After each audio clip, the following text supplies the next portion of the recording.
কেউ যদি ধর্ম মানতে না চায় আমি মানবো না, না মানো, আল্লাহকে তুমি হিসাব দিবে। কিন্তু ধর্মকে কটূক্তি করে, ধর্মকে ব্যঙ্গ করে, ধর্মের অপব্যাখ্যা করে জনগণের সেন্টিমেন্টকে উস্কে দেওয়ার ক্ষমতা কারো নাই। তারা পার্লামেন্টের অধিকাংশ আসনে আদর্শিক, যাদের অন্তরের ভিতরে তাকওয়া আছে, সততা আছে, প্রোঅ্যাক্টিভনেস আছে, তাদেরকে পার্লামেন্টে পাঠাতে হবে। বিভিন্ন জায়গায় কিছু মানুষ ধর্ম নিয়ে, আল্লাহ রসুল নিয়ে আজেবাজে কথা বলে, আমরা উইদিন শর্টেস্ট পসিবল টাইম আমরা তাদেরকে ধরে আইনের আওতায় নিয়ে এসেছি। আগামী দিনেও আমরা এ বাংলায় যদি কেউ রসুল নিয়ে, আল্লাহ নিয়ে, ধর্ম নিয়ে, কুল আউযু বিরাব্বিন নাস নিয়ে কোনো ধরনের বেয়াদবি করে, কটূক্তি করে, আইন আছে, আমরা তাদেরকে আইনের আওতায় আনবো। চরমুনাইয়ের পীর সাহেব হুজুর জিদত মালিকুম, ওলামায়ে কেরাম, দিনদার মুসলমান ভাইরা, আল্লাহ তাআলার শুকরিয়া আদায় করি যে আজকের এই মোবারক মাহফিলে হাজির হতে পারলাম। আল্লাহ তাআলা তৌফিক দিলেন, আলহামদুলিল্লাহ।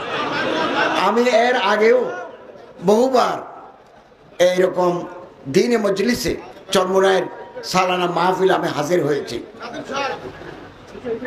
আপনারা জানেন আলেম ওলামা মাশায়েখ, পীর মাশায়েখরা শত শত বছর ধরে এই বাংলায় দাওয়াত, তাবলীগ, তালিম, তাজকিয়া নফস, মানুষের মধ্যে ইসলামী ভাবধারা জাগরণের ক্ষেত্রে, ইসলামী মূল্যবোধ প্রতিষ্ঠার ক্ষেত্রে আপ্রাণ চেষ্টা করে গেছেন, এখনো যাচ্ছেন।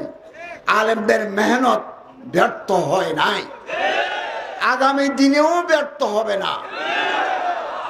এবং আমি একটা কথা স্পষ্ট করে বলি, ইসলাম, আল্লাহ, রসুল, কোরআন, আখিরাত, জান্নাত, জাহান্নাম, এগুলোর ব্যাখ্যা দিবেন আলেম ওলামা।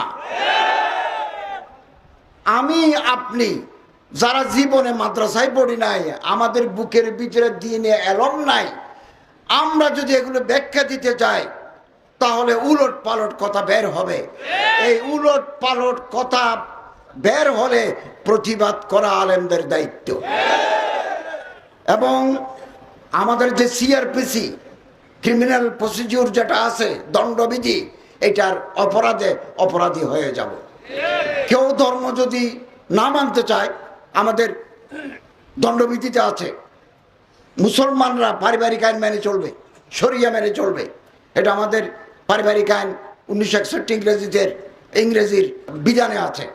কেউ যদি ধর্ম মানতে না চায় আমি মানবো না, না মানো, আল্লাহকে তুমি হিসাব দিবে। কিন্তু ধর্মকে কটূক্তি করে, ধর্মকে ব্যঙ্গ করে, ধর্মের অপব্যাখ্যা করে জনগণের সেন্টিমেন্টকে উস্কে দেওয়ার ক্ষমতা কারো নাই। আইনের ব্যাখ্যা যদি লাগে তো বিচারপতি লাগবে, হাইকোর্টের আইনজীবীদের লাগবে আইনের ব্যাখ্যা করার জন্য। আমি যদি চিকিৎসা বিজ্ঞান নিয়ে কোনো ব্যাখ্যা জানতে চাই তাহলে PG hospital, medical college, Barishal medical কলেজের যারা বড় বড় ডাক্তার, স্পেশালিস্ট, তাদের মতামত লাগবে। ইসলাম সম্পর্কে যদি কেউ কোনো কমেন্টস করতে চায় সেটা আলেম ওলামাদের মন্তব্যের সাথে ঐক্যমত্য হতে হবে, না হলে সংঘাত অনিবার্য হয়ে পড়ে। আমরা যখন দায়িত্ব নিয়েছি 2024 সালের 8ই আগস্ট,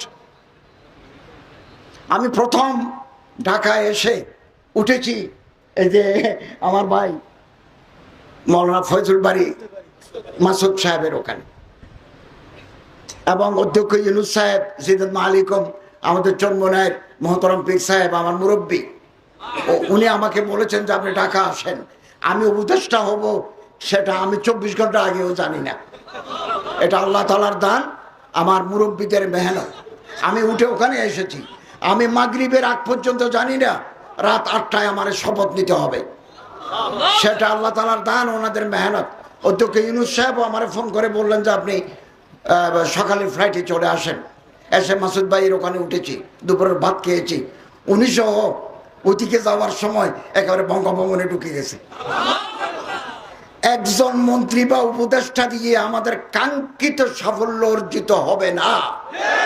পার্লামেন্টের 200 আসন যদি আদর্শিক রাষ্ট্র যারা চান তারা যদি গঠন করতে পারেন, রাষ্ট্রীয় কাঠামোর পরিবর্তন ঘটবে। আমাকে দিয়ে যদি আপনি বলেন শরিয়া আইন নাফেজ করেন, এটা আমার পক্ষে সম্ভব না। আমার তো হাত পা বাঁধা, আমি রুলস রেগুলেশনস বিধির বাইরে যেতে পারি না। এই বিধি যদি পরিবর্তন করতে চান, তাহলে পার্লামেন্টের অধিকাংশ আসনে আদর্শিক, যাদের অন্তরের ভিতরে তাকওয়া আছে, সততা আছে, প্রোঅ্যাক্টিভনেস আছে, তাদেরকে পার্লামেন্টে পাঠাতে হবে। এবং আমি সবসময় বলি, আলেম ওলামাদের সাথে জনগণের সম্পর্ক আছে। আলেম ওলামারা হচ্ছেন সামাজিক শক্তির প্রতীক। একজন ইমাম, একজন পীর সাহেব, একজন আলেম, তার সাথে সমাজের গণমানুষের সম্পর্ক আছে। এই সম্পর্কটাকে আগামী দিনে আরো সুদৃঢ়, মুস্তাহকাম, পায়দার বানাতে হবে। আমরা অন্ধকার থেকে আলোর পথে যাচ্ছি, আগামী দিনে নতুন আলোর সন্ধান পাব। আমরা কোন ক্রমে আর অন্ধকার যুগে, অন্ধকার জগতে আমরা ফিরে যাব না। আমরা যখন দায়িত্ব নিয়েছি, আমাদের বৈদেশিক রিজার্ভ ছিল $20 বিলিয়ন, আমরা এখন 32+ উপরে নিয়ে গেছি। যতটুকু সম্ভব 15-16 মাসে 16 বছরের জঞ্জাল পরিষ্কার করা সম্ভব নয়। কাঠামো আগে থেকে একটা কাঠামো তৈরি হয়ে আছে, আমরা এই কাঠামোর ভিতরে আমাদের চলতে হয়, সীমাবদ্ধতার ভিতরে। আমরা অনেক কিছু পেরেছি, অনেকটা পারি নাই। যেটা পারি নাই আগামী দিনের সরকার সেটা করবেন, আর যেটা পেরেছি এটা আল্লাহ তাআলার রহমত, আপনাদের দোয়া। আমি বারবার একথা বলছি, আমরা কোন ক্রমে আইন হাতে নেব না। আগামী দিনে যদি অন্য কোনো সরকার, এটা সরকার তো আগামী দিনে ক্ষমতায় আসবে, সে সময় যদি আইন আপনি হাতে নেন, তাহলে সহিংসতা বেড়ে যাবে, ল থাকবে না, আইন থাকবে না। Law must take its own course, আইন তার নিজস্ব গতিতে চলবে। হ্যাঁ, আমি যদি কোনো অন্যায় দেখি, ধর্মীয় সেন্টিমেন্টে আঘাত লাগে দেখি, তাহলে দেশে পুলিশ আছে, র্যাব আছে, ডিসি আছে, ইউনো আছে, স্বরাষ্ট্র মন্ত্রণালয় আছে, আমরা আছি। আমরা এই দেশে ধর্মের নামে অপব্যাখ্যা কেউ করে মানুষের মধ্যে বিশৃঙ্খলা সৃষ্টি করবে, এই সুযোগ আমরা দেব না। আমরা বারবার আপনাদের আশ্বস্ত করছি, বিভিন্ন জায়গায় কিছু মানুষ ধর্ম নিয়ে, আল্লাহ রসুল নিয়ে আজে বাজে কথা বলে, আমরা উইদিন শর্টেস্ট পসিবল টাইম আমরা তাদেরকে ধরে আইনের আওতায় নিয়ে এসেছি। আগামী দিনেও আমরা এ বাংলায় যদি কেউ রসুল নিয়ে, আল্লাহ নিয়ে, ধর্ম নিয়ে, কুলাজবের নাচ নিয়ে কোন ধরনের বেয়াদবি করে, কটূক্তি করে, আইন আছে, আমরা তাদেরকে আইনের আওতায় আনব। এবং কোনো অপব্যাখ্যা আমরা এটা গ্রহণ করব না। আমরা গ্রহণ করব মূল ধারার হক্কানি, রব্বানি, ওলামা, মাশায়েখ, জোয়ামা, নোকাবা, ওরাফা যারা আছেন, তাদের ব্যাখ্যায় গ্রহণযোগ্য হবে। আমাদের দেশে বহু মানুষ কোরআন শরীফের তর্জমা করছেন, তাফসীর লিখছেন, এগুলো মানুষের কাছে গ্রহণযোগ্যতা পায় নাই। তাফসীর হযরত ওমর লিখেন নাই, হযরত আবু বকর তাফসীর লিখেন নাই, হযরত উসমান, হযরত আলী তাফসীর লিখেন নাই, তাফসীর লিখেছেন আব্দুল্লাহ ইবনে আব্বাস, তাফসীর লিখেছেন তাবারি, তাফসীর লিখেছেন ইমাদউদ্দিন ইবনে কাসির, তাফসীর লিখেছেন মুফতি মুহাম্মদ শফি রহমতুল্লাহ, তাফসীর লিখেছেন আল্লামা শিবির আহমদ উসমানী। যে কোনো মানুষ ইংরেজি থেকে আপনি বাংলা করলেন, এই তাফসীর আপনি লিখতে পারেন, এই তাফসীর মানুষ গ্রহণ করবে না। এদেশের মানুষের ধর্মের বিষয়ে অগাধ আস্থা আলেম, ওলামা, হক্কানি, পীর, মাশায়েখের উপর।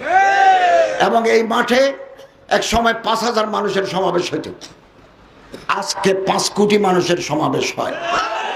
এটা হচ্ছে এদেশের মানুষ সত্যিকারের ইসলাম,